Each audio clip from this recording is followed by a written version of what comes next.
Lord bless you and keep you, make his face shine upon you and be gracious towards you. The Lord turn his face towards you and give you peace. The Lord bless you and keep you. The Lord make his face shine upon you and be gracious towards you. The Lord turn his face towards you and give you peace. Every single night, I think for the last month or so, I have prayed those prayers over my kids when I put them to bed to go to sleep. When I talk Lola and Nora and Eden in, I say that to them every single night. The Lord bless you and keep you, make his face shine upon you and be gracious towards you. The Lord turn his face towards you and give you peace. Every single night for the last 6 weeks, I have prayed those prayers over my kids because that's what I want, right? That's what I want. Like most of you parents who are watching, I want the Lord to bless my kids and keep them. But can I tell you a little bit of a secret, Soma City? And you got to promise not to tell anybody, okay? So this is just between me and you guys who are watching right now, okay? And Shannon and Liz, because they're in the room.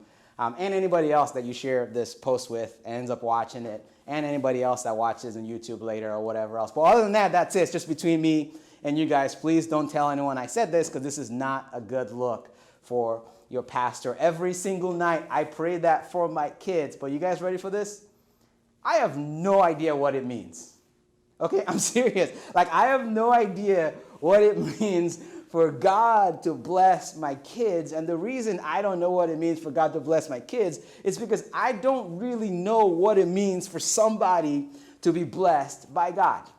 Even though every time someone sneezes around me, I say, God bless you, I have no idea what it means. Right? Even though it's hard for me to send an email back to someone without saying, God bless, at the end of it, I have no idea what it means. Even though sometimes when I post stuff on Instagram, like, you know, me hanging out with Toby Mac, and I don't want people to think I'm bragging, even though I'm bragging, I put hashtag blessed in the comments, right? Even though every single night for 6 weeks, I said to my kids, I prayed over my kids, the Lord bless you and keep you, make his face shine upon you and be gracious towards you and give you peace. I don't really know what it means for God to bless my kids. And that, Soma City, is why your friendly neighborhood Nigerian pastor was not a happy camper when Pastor Ryan, who oversees our teaching, told me that I was going to be preaching out of Psalm 128. I was not a happy camper because the first time I read Psalm 128, I noticed that the psalmist kept talking about blessing.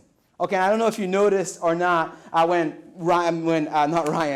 Miss Nora, after worship, was reading Psalm 128, over and over and over again, the psalmist uses the word blessed. And that's our word of the day, by the way, for those of you who like a word of the day. If anybody likes a word of the day, the word of the day is the word blessed. I'm going to read to you guys again Psalm 128. I'm going to start in verse 1, and I'm going to read all 6 verses, but we're going to do something a little bit different today. As I read it, we're going to play a game. Psalm 128, we're going to play a game. That's what I was going to say. Okay, here's what we're going to do. All right, our word of the day, like I said, is the word blessed. And so anytime you see the word, I want you to count. Okay, I want you to count. You can count out loud. I want you to see in the comments, because obviously I can't hear you guys. And so I'm going to ask you at the very end how many times he says the word blessed or use a form of it. And so anytime I read this and you see the word blessed, I want you to do it in the comments. And I know we've said this before, but I'll say it again in case you missed it. The reason we ask you guys to be engaged, to comment, to share, is not because, you know, we get together on Monday and we're like, yay, look at all the comments. No, the reason we do that is because we want you to be engaged. And the reason we want you to be engaged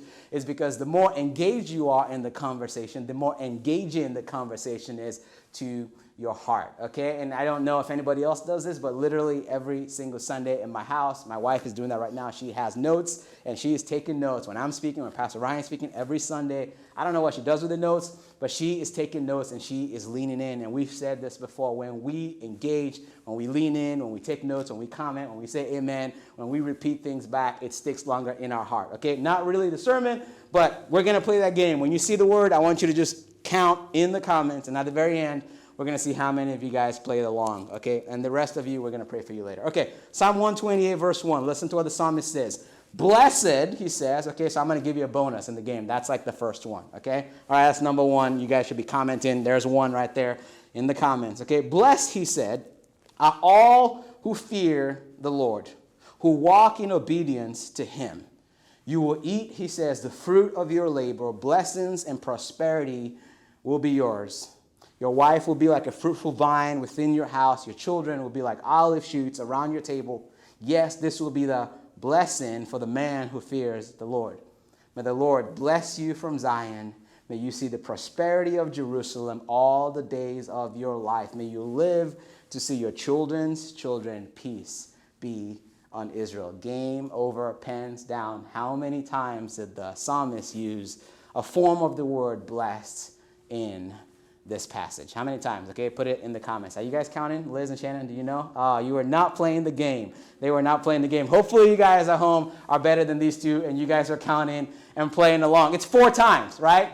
That's 4 times in 6 verses. The psalmist uses the word blessed. 4 times he tells us that a man who fears the Lord, and again, not really the sermon, but just so you know, fearing the Lord in this context is not so much, hey, I'm afraid that God's going to smite me. Fearing the Lord is living in awe of God. It's having a proper view of God that sees his holiness and his bigness. And you're just like, wow, I can't believe that I get to have a relationship with you, that I get to talk to you. That's what it means to fear the Lord. And 4 times in 6 verses, the psalmist tells us that when we have this view of God, then when we live in awe of God, and when we see God for who he is, and we walk in response to that, our lives are blessed. Now, I don't know about anyone else, but my first reaction when I read a passage like this is I'm like, I want in, right? I'm like, I want in on the blessing. But what I realized when I first started digging into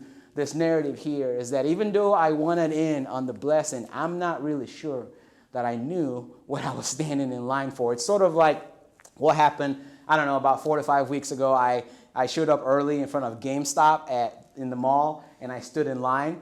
These guys are shaking their head behind the camera. You guys can judge me. It's okay. The Lord sees my heart. I stood up in line because I wanted to pre-order a PlayStation 5. They only had limited quantities, and I wanted to get in on it. And so I stood in line, 15 minutes before it started. And I was waiting for them to open so I could go buy what I wanted to buy. And it was so interesting, I'm telling you guys, to see how people responded to us. Like, people were walking by, and they saw us standing in line before the store opened, all the mall walkers. And I don't know this for sure, but I'm pretty sure that the couple that stood behind me stood in line not because they wanted a PlayStation 5. I think they stood in line just because they saw us standing in line and they figured we were standing in line for something exciting, and they just stood in line. Again, I didn't ask, so I don't know, but the way they were asking questions and their posture, I'm like, y'all are just standing in line because you walked by and you saw people standing in line and you figured there was a good reason why they're standing in line. And I share that story with you guys because I feel like that's what most of us do when we read passages like this and we hear words like blessing,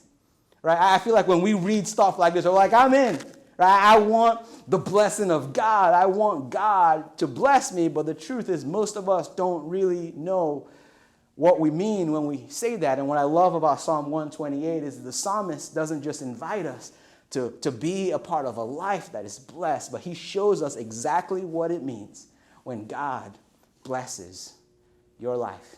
And fam, I'm going to just tell you right now before we dive into this narrative here, that by the time we're done today and next week, we're going to split up the conversation into 2 parts, right? There is a really, really good chance that you will get really uncomfortable the next time you sneeze and someone says, God bless you. You're going to go, I'm not so sure that I want God to bless me. The next time you get an email from me saying, God bless, you're going to go, Sammy, I don't know anymore if I want God to bless me, because what the psalmist says blessing looks like from God is oftentimes not what most of us think when we think of blessing. So we're going to jump in again, starting in verse 1. He says this, blessed, he said, are all who fear the Lord, who walk in obedience with him. And this is where we're going to set up camp for most of our conversation today, and then we're going to pick it up next week. And it says in verse 2, it says, you, speaking of the people who fear the Lord, who are blessed, will eat the fruit of your labor. Blessings and prosperity, the psalmist says, will be yours. You guys ever read a verse in the Bible sometimes and just think to yourself, you're like, man, if they would just take out a few words from that verse, it would be perfect. Okay, anybody do that? Am I the only one that sometimes reads a verse and we're like, oh man, it was so close to being perfect? Can I show you what I'm talking about? Let me show you what the verse says, and then let me show you what I wish it says to make it more perfect. Here's what the verse says, talking about what it looks like to be blessed. It says this, it says that you will eat the fruit of your labor, right? So when you're blessed, You're going to eat the fruit of your labor. That's what the verse says. Okay, this is what I wish the verse says. I wish the verse says you will eat fruit. Okay, anybody with me? I mean, show of hands if you're like, man, I like the verse way better if it just stopped at fruit. To say, okay, man, if you fear God, God's going to bless you, and guess what? You are going to eat fruit. But that's not what the verse says, right? The verse says that you will do what? It says that you will eat the fruit of your labor. Let me make this a little bit practical for us. Over the next 2 weeks, we're going to be talking specifically about 3 ways that God's blessing looks nothing like what we think it does. 3 ways that God's blessing is different from what most of us think it is. And here is the first one. And this is not an exhaustive list, but I think it's a start to a conversation that will redefine what most of us think of when we think of God blessing us, or when we think of what it means to have a blessed life. 3 different ways that God's blessing is different than what we think it is. And here is the first one. God's blessing, if you have a pen, write this down. You got a phone, put it in your phone, tweet it, whatever you want to do to remember so it sticks. God's blessing is far more about fruit than comfort. I'm going to say that again. God's blessings, biblically speaking, and in context of this passage, is far more about fruit than comfort. Let me put it a different way. God's blessing is far more about a life that is fruitful than a life that is easy. Let me put it a different way. God's blessing looks more like God playing the role of a gardener than it does God playing the role of Exhibit. Anybody know who Exhibit the rapper is? If you are in the comments, just say, do you know who Exhibit the rapper is? Yeah, Pimp My Ride. Yeah, so Exhibit, for those of you who know, is known for 2 things. He's a rapper, but Exhibit was how do you know Pimp My Ride? That is like way beyond. Okay, you had older brothers. That makes sense. I was like, how does Liz know that? Okay, so Exhibit was a rapper, and he hosted the show called Pimp My Ride. Okay, am I allowed to say pimp? They're like, I don't know. I don't know if I'm allowed to say the word pimp on camera because I'm a pastor on camera. So if I'm not, look it up later, Liz. You can bleep the words. Just kind of make it faded or whatever. But for those of you who don't know what the show is, man, it was an incredible show.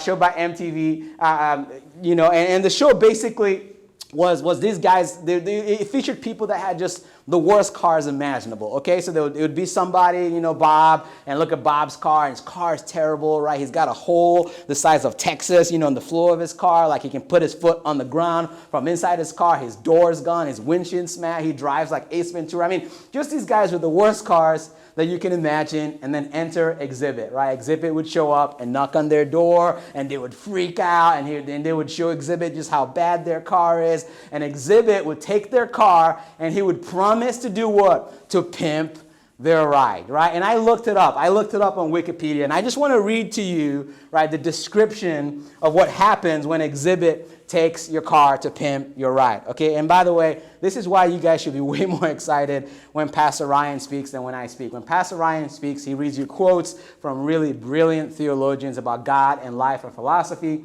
When I speak, I read you Wikipedia quotes of Pimp My Ride, okay? Check this out. Here's what it said. It says, each car is a custom pimp, tailored to the personality and the interests of the owner. You're going to have a lot to bleep in here if I'm not allowed to say that. I really don't know. I should have checked that. For example, so these are some examples of some of the things. Again, he takes the crappiest cars and just goes over the top. And here are some examples, and some of you, if you've seen these, just let us know in the comments. These are some of the things that Exhibit did. One time, and I remember seeing this one, okay?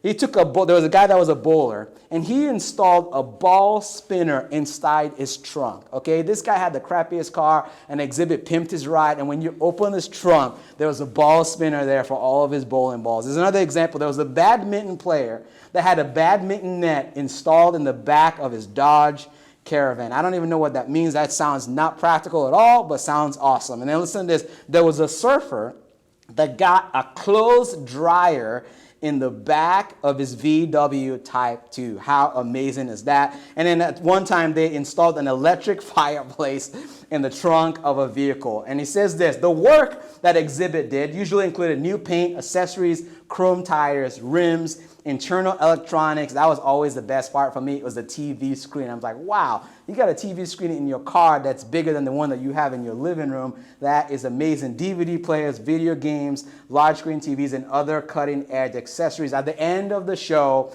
the car is revealed to its owner, as well as all the details of the renovation and the custom features. In addition, the participant is usually given a gift that somehow relates to the car or the owner's lobby. Exhibit pimps their ride.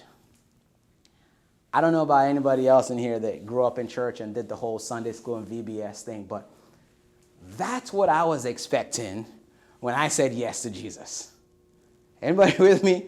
Like when I went up, and by the way, if you're watching this and maybe, you're new to the whole Jesus thing, or maybe you're not into the whole Jesus thing, I just want you to know that you have it easy, okay? Today, and we're going to do that in a little bit, when we give you an invitation to follow Jesus, we're like, all right, just text, believe to 474747. I mean, how amazing is that you're going to text that number and someone on our team is going to reach out to you and they're going to sit down with you and explain to you what it means to follow Jesus Christ, and it's going to be the first day of the greatest adventure you've ever been on. That's what it looks like a lot of times today to say yes to Jesus. But when I grew up in church, okay, there was no text believe. When I grew up in church, you had to come up to the altar, okay? You had to come to the front and you had to walk in a line and you got to stand in line, okay? And there was no Instagram, so it's not like you could take a selfie of yourself and at least get some likes. Like people are like, wow, look at it. No, it was just you standing there waiting in line for the pastor to pray over you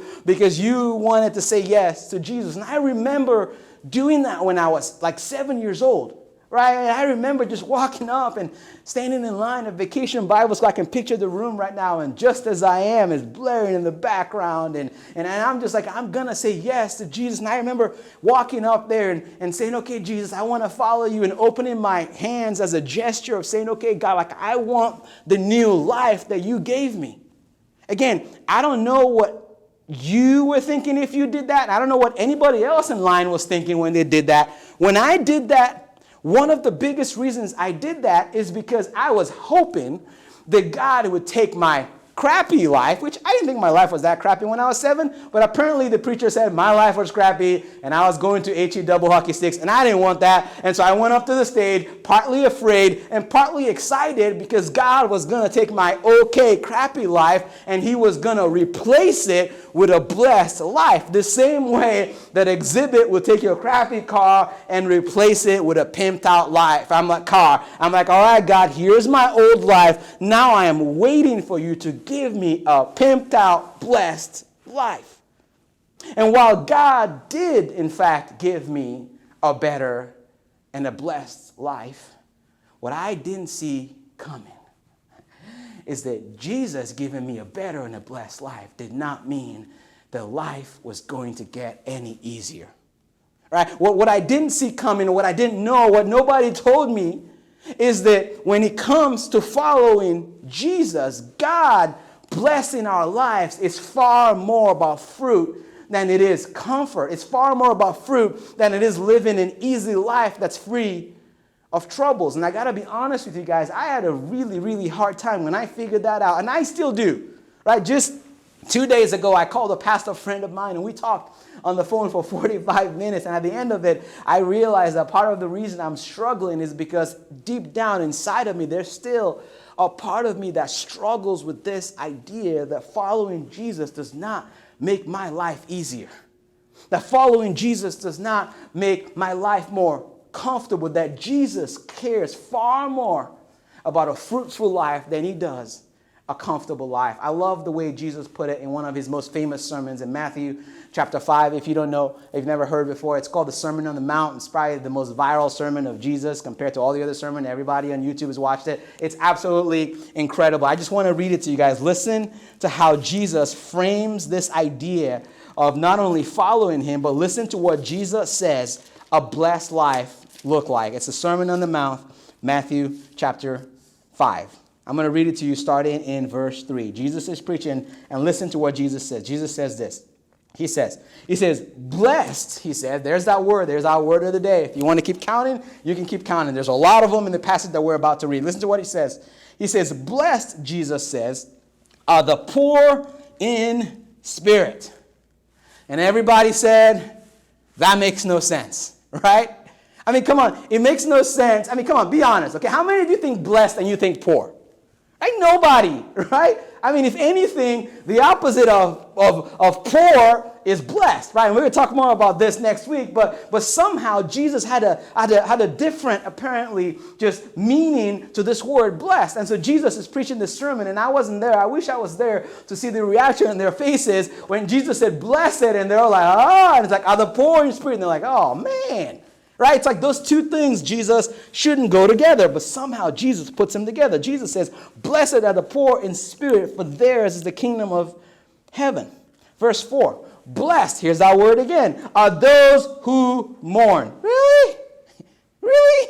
That doesn't make any sense. For they will be comforted. Blessed are the meek. For real? For they will inherit the earth. Blessed are those who hunger and thirst for righteousness. Blessed, he said, are the merciful, for they will be shown mercy. Blessed are the poor in spirit, for they will see God. I don't know about that. Blessed are the peacemakers, for they will be called the children of God. Check this out. Verse 10. Blessed, he said, are those who are persecuted. I don't know about that, Jesus. Because of righteousness, for theirs is the kingdom of heaven. Now listen to what it says in verse 11. Blessed are you. Okay, this is Jesus. Imagine you were there in the Sermon on the Mount, sitting down, got your laptop, got your iPad, you're taking notes. It's Jesus. You know it's going to be a fire sermon. You're trying to just keep up with everything he says. And he says, you want to be blessed? And you're like, oh, I want to be blessed. That's why I'm here. And he says, blessed are you when, he says, people insult you, persecute you, and falsely say all kinds of evil against you because of me. Friends, this is another great example of one of those places where you wish Jesus would have just like left out a certain word, right? He says, blessed are you when, not if, when. So it's going to happen. If Jesus said if, I would have been like, okay, great. Then it doesn't really apply to me. He goes, no. He's saying, no, it's both. Jesus says, blessed are you, right, when people insult you, when people persecute you, when people falsely say all kinds of evil against you. Not because you're a troll, not because you're a jerk. No, because of me, because you're following me. When that happens, Jesus says, I want you to know that you are blessed. All right, can I dress this for you in 2020 clothes? All right, can I put it in context for you? Okay, this would be like Jesus telling you today. Imagine if Jesus were walking the face of the earth today, and Jesus is telling you, say, hey, I just want you to know that when you shoot me a text, so imagine that you have Jesus' text and you're going to shoot him a text. Imagine that you text Jesus and you're going, Jesus, man, I'm just having a rough day. And he's like, tell me about it. You're like, it's rough. I'm just not doing good because, there's people. I'm just trying to follow God and people keep persecuting me and they keep insulting me, right? And they're saying all kinds of bad stuff about me and it's not true. And it's just all kinds of rumors and gossip. And I'm just having a hard time. And Jesus is saying right here, I just want you to know that when you send me that text, this is the text I'm going to send back to you. Are you ready? Wow, you are so blessed. Followed by a gift of Denzel going, my man, right? Followed by another text saying, hey, man, you want to meet at QQ at 3 o'clock so we can celebrate how blessed you are? Hashtag blessed. Blessed are you, Jesus says. Do you believe that? When people insult you, when they persecute you, when they say all kinds of things against you. Why? Because of me. And then he says this in verse 12. He says this. He says, rejoice and be glad. And this is the why. This is why you're blessed. Because great is your reward in heaven. For in the same way they persecuted the prophets who were before you. This is not really a sermon about persecution, but here's the big idea. Don't miss the big idea in this conversation. Don't miss the big idea in Jesus' sermon. The big idea of what Jesus is saying here is that the blessing of following Jesus is not that we don't go through hardship or that we don't get persecuted or that life is not hard. What Jesus is saying is that the blessing of following Jesus is that we get to live a life that bears fruit.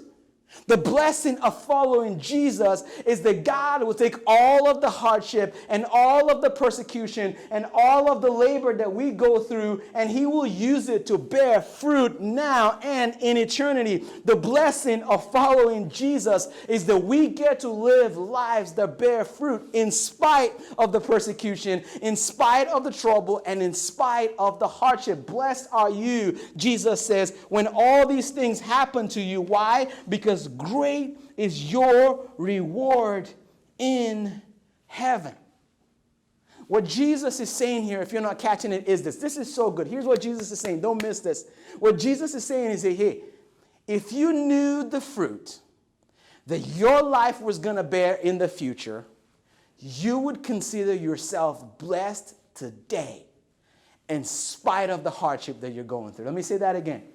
If you knew the fruit that your life will bear in the future, you would consider yourself blessed today in spite of the hardship that you are going through. And what I love about Matthew 5 is Jesus doesn't just tell us that our reward is great in heaven and there's a fruit to come. I love that he backs it up by connecting it to the Old Testament saints that most of the people he was preaching to consider the most blessed people on earth. Did you catch that at the end of verse 12? He says, rejoice and be glad. He says, great is your reward in heaven. And here's why. For in the same way they persecuted the prophets who were before you. In hindsight, most of us and most of the listeners of Jesus when he preached this sermon would agree that the Old Testament prophets were blessed, right? But only in hindsight. Is it just me, or does anyone else find it interesting that the people that you and I would consider the most blessed in the scriptures probably didn't feel blessed for most of their lives? Can you just think about that? Isn't that interesting that the people that we would look back in hindsight at their stories, all the Old Testament saints, and we go, wow, those people were, wow, man, talk about God's favor, right? God's favor was on them, obviously, and God blessed their lives. Isn't it interesting that most of those people probably did not feel blessed by God for most of their lives? Let me give you a couple examples. Joseph is a great example. Question: do you think that Joseph felt blessed most of his life? I mean, just think about that. Like, how many times do you think Joseph used hashtag blessed? Because, like, man, I am just blessed. Man, just you should hear my story. You should see how much God has blessed me. Right? If Joseph went on the Family Feud and Steve Harvey was like, hey, Joseph, we interviewed 100 people and we told them to give us, top words that describe your life, my guess is blessed would not make the top 500, much less the top 10. Right? Blessed is not a word that Joseph would have used to describe his life. And I wasn't there, but I wonder how Joseph would have responded. I wonder how Joseph would have responded if someone came up to him and said, Joseph, if you could see the fruit that your life will bear in Genesis chapter 50, you would consider yourself blessed in Genesis chapter 40 when you were forgotten in prison. Right? What about Moses? You think he felt blessed? I wonder how Moses would have responded if someone would have come to him at the beginning of the story and said, Moses, I know it's not easy leading the nation of Israel out of Egypt. I know they're a stiff-necked people and they're giving you all kinds of trouble and you've grown more gray hairs in the last 3 days than you did in the last 30 years. I know it's not easy. But Moses, if you could just see the fruit that God was going to bear through this nation, you would consider yourself blessed. Esther, I know that you are just a woman and a slave in a time in the world where it was not great to be a woman, much less a slave that is a woman. And I know that this is hard. And I know that you're in a tough place. But Esther, if you could see the fruit, okay, if you could see the fruit in the future, if you could see all the moms, okay, and this is just a sliver of the fruit, if you could just see all of the moms who are going to name their kids after you hundreds and thousands of years later you would consider yourself blessed. Mary, I know this was not the plan. I know an unplanned pregnancy was not your plan. You're just a teenager. I know your plan was not to take your newborn baby and go run and hide as a refugee in a foreign land. I know that's not how you thought motherhood was going to go. But Mary, if you could just see the fruit that God was going to bring from the life of this child, and you being this child's mother, you would consider yourself blessed. Sammy, if you could just see, right? I know that, you're just an immigrant from a third world country, don't know a whole lot of people. I see you sitting in the computer lab in the student union, sobbing your eyes out because you just got an email from an uncle of yours, the only person that you knew in the state of Ohio, just told you that you were crazy for saying yes to following Jesus instead of chasing the American dream. And they just cut off all ties with you, and you're sitting in the computer lab and you're just weeping and you're just crying and you feel forsaken, you feel alone, you feel like there's no dream and there's no plan, and God has just left you where he is, and you are just sitting there not sure where to go. I know it's not easy, but man, if you could see the fruit that God will bear 10, 15, 20 years later, you will stand on the table in the computer lab in the student union, and you would do the wobble, even though the wobble had not been released yet, and you would consider yourself blessed. Friends, I don't know what season of life you find yourself in. I don't know what struggles you're carrying. I don't know how you would describe the state of your life right now, but I am telling you, if you could see the fruit that God is going to bear in your life 5, 10, 15, 20 years from now, in eternity, you would consider yourself the most blessed person in the state of Ohio. And not only would you consider yourself blessed, but you would say yes every single day to the journey of walking in obedience with Jesus. And that, SC fam, is ultimately the invitation the psalmist is making. Right? The invitation the psalmist is making is not only just an invitation to live a blessed life, it's an invitation to continue to walk in obedience with God, because he knows that continuous walk in obedience with God leads to a blessed and fruitful life. I'm going to read it again in Psalm 128, verse 1 and 2. Blessed, he says, are all who fear the Lord, who walk in obedience to him. You, he said, will eat the fruit of your labor. Blessing and prosperity will be yours. There's so much in these verses that we're going to break down next week.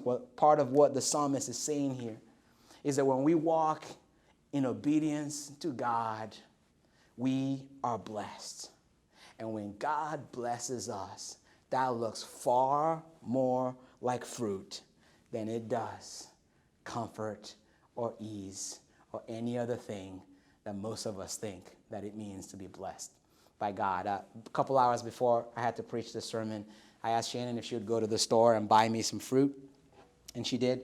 And she got me this nice looking fruit here. And since Liz was here, or Liz went to, I said, hey, Liz, can you do me a favor? I want you to do some research for me. I want you to do a little research about what it took to get the fruit from wherever the fruit came from to the store, right? And so Shannon and Liz went to the store. They went to Walmart, I believe, and they got this fruit, and it's good fruit, and it looks good. And we eat fruit every day in my house. We make our kids eat fruit every single day because fruit is good. But I think what most of us don't ever consider when it comes to fruit and when we eat fruit is what it takes for the fruit to get to the store. We just think, man, I'm just going to pull up in the store and get the best fruit I can get. I don't know if you know this or not, but they don't grow the fruit at Kroger or Walmart, right? They don't got a fruit thing in the back. They're like, okay, let's just go get some grapes and get some. That's not what happens. There's a long, long process to get in the fruit to the store. And so Liz did a little bit of research for me here, and I'm just going to read it to you. And it's really long and it's really boring, but you can blame Liz for that. But that's that's kind of the point. But these are some of the processes that goes to getting the fruit to the table. Listen, pruning. You got to prune. Pruning is a highly skilled vineyard practice, right? The purpose of pruning is to guide the vine in certain directions. Anybody know this? I didn't know any of this. You guide the vine in certain directions and for particular purposes, right? In Napa Valley, much of the work is done by vineyard workers who are year-round employees. So all year, there are people right now who are pruning. And then there's the bud break, right? The first tender buds of a growing season emerge from the dormant vine during the bud break. This is so boring, Liz, but thank you. That's the point. Depending on the vine variety and the vineyard location, bud break can take over 2 months. So for 2 months, these guys are breaking the bud. I don't know what that means, but they've got to do it so I can get my grapes. And then there's flowering. After a month or so of the vegetative growth, a vine would develop tight bunches of tiny flowers. And then there's the fruit set. As these little grapes grow, bunches begin to take their familiar shape. And then there's the crop thinning, often called the green harvesting. Crop thinning refers to the dropping of unripe grape branches that are not perfect, which may not be developed into an even pattern. And then there is the harvest, right? And the harvest takes how long? The harvest takes 3 months. Here's the point. There is an often long and unglamorous process to get to this, right? It's not on Instagram. No one's liking it. No one's watching what is it called again? The bud break on YouTube. Nobody cares. But it's a long process. And in the same way that it's a long and unglamorous process to get to this, the psalmist is reminding us in Psalm 128 that though the journey of walking in obedience with Jesus and following him every day can be long and unglamorous, it will lead to this.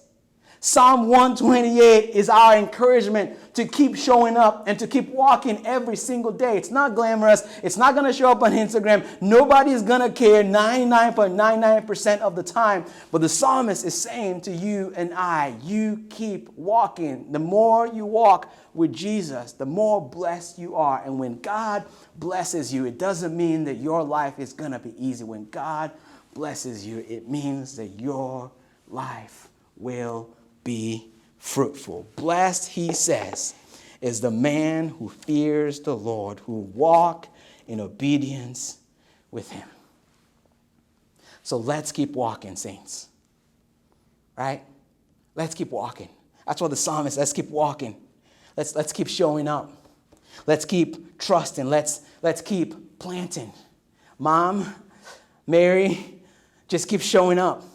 Because it's going to lead to fruit. Dads, employees, bosses, wherever you are, whatever season of life that you are in, God is saying, will you keep showing up and will you keep walking? When we fear the Lord and when we walk in obedience to him, we are blessed.